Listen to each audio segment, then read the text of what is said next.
Hi everybody. Hi. Thank you so much for coming over to listen to the Florista story.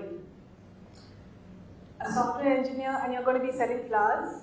That is what my dad exclaimed in 2007 when I told him that I'm quitting my company and taking over 100% of Florista. Let me tell you, at that point of time, Florista had already finished 3 years of operation. Florista was already 3 years in operation. And just the day before, my husband Samir and I decided that we should be closing this business. So what happened? Let me take you to the beginning of how it all started. Well, in 2003, a coffee table conversation, Samir and I decided that we should start something different. And we narrowed down on this industry, primarily for 3 reasons. One is we saw a huge potential in this unorganized sector, completely dominated by the local florists. Secondly, we saw beautiful flowers being delivered by shabbily dressed boys. Thus, the entire experience of gifting becomes not so nice. And then we saw that there was really no top of mind brand at that point of time. So we knew that here we had something that we could make a difference to. And that was the thought behind starting this company. So what do you do when you start a company? We knew that we were first generation entrepreneurs. We knew that if we had a great product, focused on service, branding, we knew that it was going to be successful. So how it all started was, we used Samir's advertising agency. There was a leaking loft. We said, okay, let's start it out there. There were no funds. We said, okay. We hired 2 employees, an artist and a delivery boy. And what did we do with these guys? We wanted to make the product a little bit different from what you get on the roadside. So we got people from to get to school in Japan and India, people who were studying there, to come and train our artists and said, you need to make something really different and innovative so that people get that wow feeling when they receive the flowers. So you see, we said the only brief given to him that it has to look wow, and that's what we did. We also started services like the singing florogram, where you had a guitar singer going and singing songs when the flowers were being delivered, the premium service that we started out there. Then what we focused on was the service part of the business. This boy, our delivery boy, the weakest link in the chain, but this is the one who was going to meet our customer, and that is where our moment of truth was going to come from. Our product was going to reach through this boy, and we focused on making sure that he was dressed neatly, in uniform, he wears white hand glove. We trained him how to handle the flower when he reaches a recipient. We also had a delivery procedure manually created, made in the language that he understands, Hindi, Marathi, Gujarati. This is what we did. And then we focused on branding. The communication material when it reaches the customer. We had our brochures, we had our visiting cards, we had leaflets and pamphlets, all consistent in the communication in terms of logos, fonts, and ensure that people feel that here is a different company that is coming to us. And that's how we actually started. So how do you start a business? We knew that it was our friends and families who would, use our services and give us validation and feedback. That's how we started. So we used 6 months and we asked all our friends, please use our services and give us feedback. Within 6 months, out of 40 friends, we got 80 new customers back because they gave it to their friends. Their friends, received flowers from us and they said, wow, where is this coming from? We'd like to place an order. So within 6 months, we were ready to go retail. And at that time, in 2004, the mall culture was kind of coming up. Phoenix was still a mill at that point of time, but part of that mill, they were opening up the mall for it to become a mall. And that's where we opened a 150 square space, and we were ready to show us to the world. We focused particularly on how the fascia should be. We wanted impulse purchase. We wanted people walking across the road to look and say, wow, what is this? Let me just walk in. And that's how we, started the business. So out there, we had to of course hire a manager because now we were catering to walk-in customers. And the entire imagery of the brand was so international. We had people coming in and asking, is this a franchise of an international brand? And we knew that we got it right. So we got our positioning right. The volumes went up, we were happy, we got repeat orders from customers, and it was all hunky-dory. After a year, we realized that customers were not walking in to place an order, they were calling us and placing an order because they trusted us enough, to call us and say, hey, why did you tell us this? We had used your services sometime back. And then we realized our first mistake, that was growing without homework. We were totally unprepared for the kind of growth this brought us. We had huge volumes coming in. Our team members did not know what to do. We had about 100 orders coming in for a single day. We were not prepared for that at all. We had manual registers. People would say, we've given you address long time back. Why are you asking again? Because we had manual systems. We were using Excel. And then we realized there was one person, the manager, who was catered to walk-in customers, but she was always on the phone taking orders. So how much of team size can you increase in that 150 square feet space? It was going crazy. We realized that payment collection was such a big issue. And these were small ticket size. But to recover this payment, we had to spend a huge amount of time and money sending our boys, to go and collect the payment, delivery on one side, and then Phoenix being Phoenix, you had people across the city coming there. So our deliveries were across the city. And that, it went for a total loss. We were just totally not prepared for it. And then we were actually had a discussion saying, is this what we started with Florista? All our compliments then turned into complaints. We started losing customers. It just started going downhill. And that was the time when I realized that, and I was still working at that point of time. And I said, it has to be 100%. It cannot be part-time. You cannot say that, you work and you earn and then on the side you start a business. So I quit my job. It was an impulse decision. I wrote a mail to my chairman saying that I'm going to blast. He was really aghast. But that was the decision I took, and I completely joined Florista.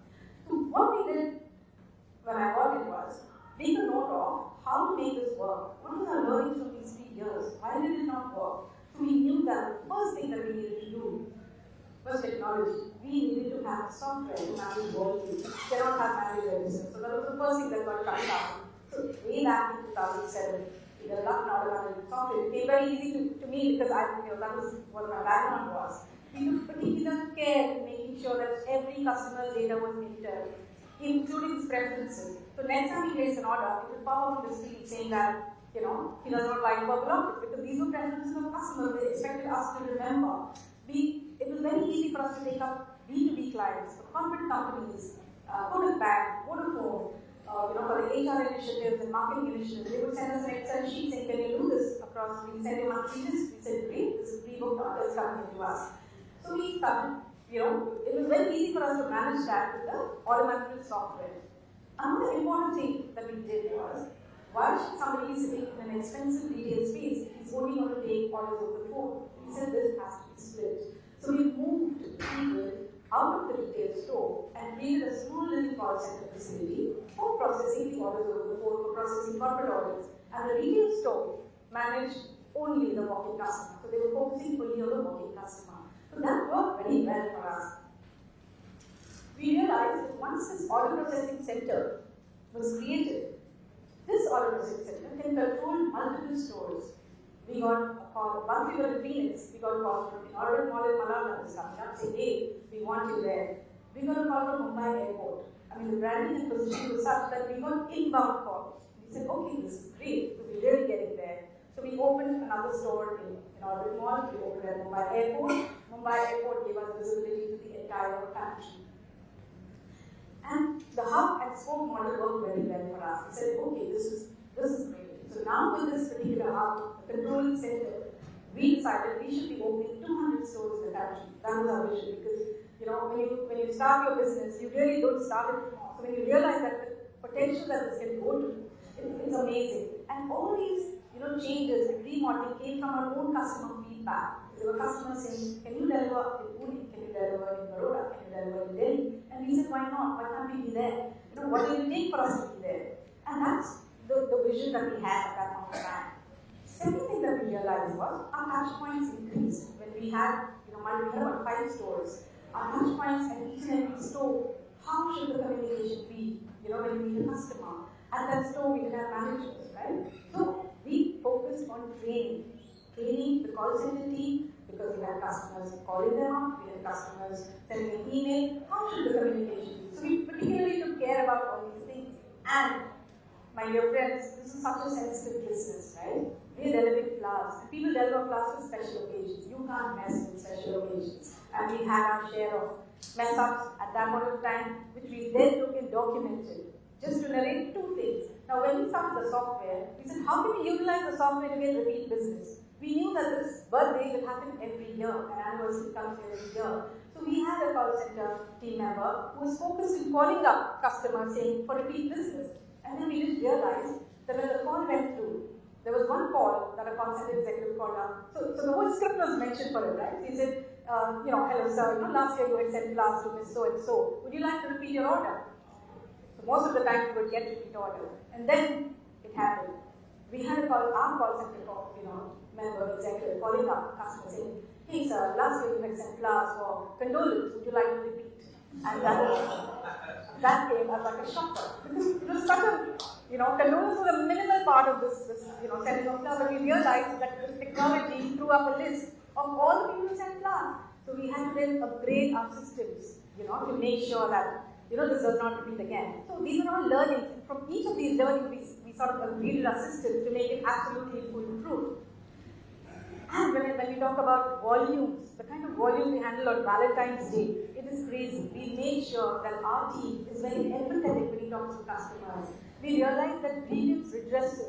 If you call back a customer because he has an issue within 5 minutes, you can retain that customer even if you messed up. We got a call on a Valentine's Day from a client saying, I'm going to take you out to court tomorrow if you do not tell me who sent roses to my wife.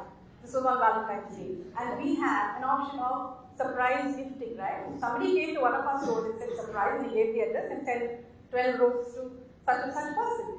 And that day, our call center team did not know how to react, and he was so angry, he was so livid, and he kept calling us, kept insisting, and we had a policy of not disclosing. So what should they do? How should they react, right? So this sort of a training of being empathetic, because after a certain point, when the client keeps calling up and yelling and screaming at you and starts abusing you, you start, as a human tendency, you start giving it back, right? Even though you know that it's not your fault.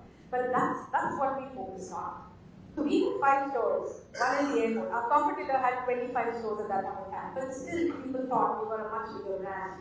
Why? Because our stores were very, very strategically located, right? We were at the airport, we were in the malls where we had thousands of people coming daily. So that was one strategy that we kind of maintained.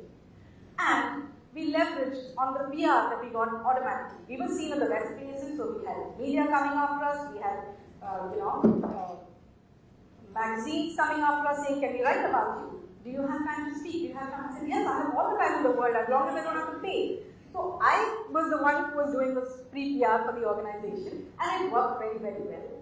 So how did we get zero budget PR? We were covered up in magazines, and let me tell you, we did not pay a single rupee for any of these publicity that we got. And then came our mistake number 2. We forgot that we were marketeers and we are not shopkeepers.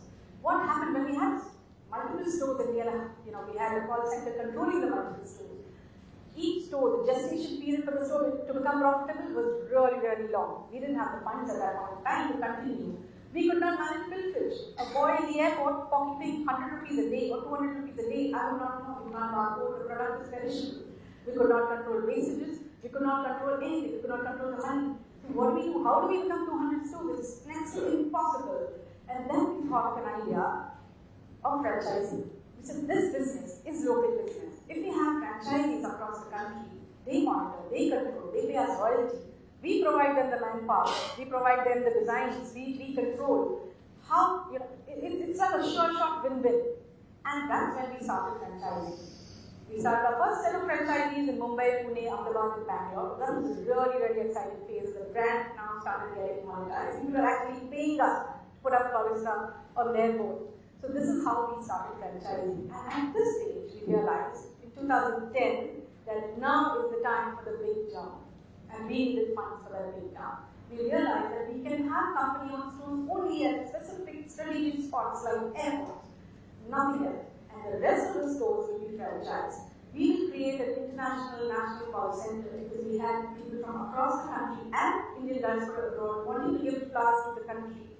So that's where we said we will focus. And we wanted to ride on the digital bandwagon at that time. People are now moving online. And we knew this was the right time to go online, the right time to put money into online marketing. And that is where we started. We created a business plan and we went to look for funds. We thought we were a great brand, money will come very easily. But no, money did not come easily. We had to do several rounds of investor meetings, talking. And then one day we had this large listed company coming to us. The chairman called me and said, Smriti, we'd like to invest. And I said, oh my God, this is like God has landed. And we were really excited. They took majority stake, invest an X amount of money, and what happened was we received our first tranche. We paid off all our debts, and we utilized the funds for expansion. Now there was just one difference. Our investor wanted us to open stores across the country to become a category of flowers. And we said, no, let's put money into the digital space. Let's open through franchising. But then we paid heed. We said, all right, we gave in. They were the big daddy. They knew they were going to take us global. And that was our dream. We quickly grew to about 40 stores, 18 cities. We were there in all the airports, Hyderabad, Delhi, Bombay, international, domestic, everywhere. We were in the biggest malls in the country. Our team strength, whole team strength was 100 plus across all countries. We were 160 plus people. We had offices in multiple cities, and we had arrived, right? And then we got the biggest shock of our lives. The investor stock crashed due to their own legal issues. The promised funds never showed up. It directly hit us. We were left so many stores to manage. Like I told you, the gestation period of each store is really long, sometimes 12 to 15 months. We are mounting taxes, creditors, suppliers. First time I had suppliers coming to my office, speaking to me in a language that I didn't understand. I just knew law. I'm sorry, I don't have the money to pay you. You can say whatever you want. We went through a lot of. It was really tough. It was the most stressful time of the business. And we didn't know what to do. How do we continue? We had to start shutting stores. What was the biggest mistake? Not learning from mistake number 2, which is opening company-owned stores. So the funds came in the initial funds, so we used it all to open up stores, right? And all the money went into that, the rest of the money never came. So we started shutting down stores, we started shutting down offices to sustain ourselves, and we lost those crucial years of online boom. When our competitors grew 300%, we had a degrowth. Our franchising got poached.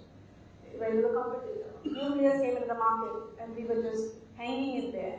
But how do we continue the business? How should we just go on? At that point in time, we realized zero budget marketing is something that will still keep us in space. We will still be there in people's minds. A company like this has to remain in people's minds. Right? What do? We tied up with larger brands for co-promotion. We didn't have the money to pay them, but we said we'll give you flowers. And most of them were free. So let me share with you some of the success that we did. Miss India we did for 3 years. And you know that the Miss India finalists will always carry flowers the next day in all the major newspapers, the front page, and we got credit. And we use this, just to tell to all our clients, our franchisees, this kind of help and work. We tied up with folks. For all the flagship events, we provided the florals. They gave us full page ad in their Forbes magazine. I think we are the only floral company having a full page ad in the Forbes magazine. This got us a lot of B2B business, a lot of corporate business came to us inbound. We didn't have to spend money, we just give out flowers. And then the biggest co-branding that we did. So we had this company, a Royal City production house, which came to us saying that we love Florista. The hero of the movie is a florist, and we want Florista, to be partnering with us. And we give you great credits. And they said 50 lakhs. We said 50 lakhs. We said, no, we don't have a single penny, we're not even paying our salaries. So then finally, they said, okay, can you give us flowers? We said, yes. They said 5,000 stems of flowers, which is again a huge amount of money for us to spend. So then we said, okay, we give you artificial flowers, would that work? We said, okay, give us some natural, but the rest of it can be artificial, which we could reuse, right? So we did that. We partnered with this movie, and this was Ayushman Khurrana's second movie.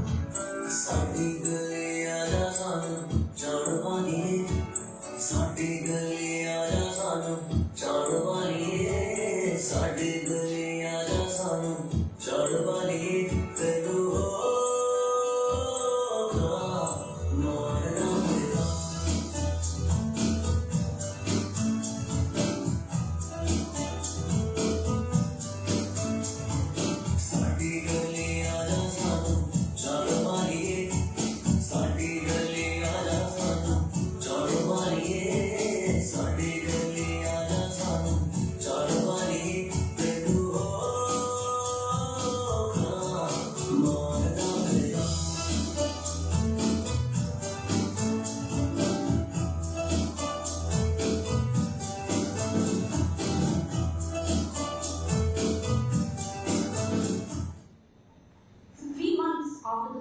released, we got about over 100 franchise inquiries from across the country.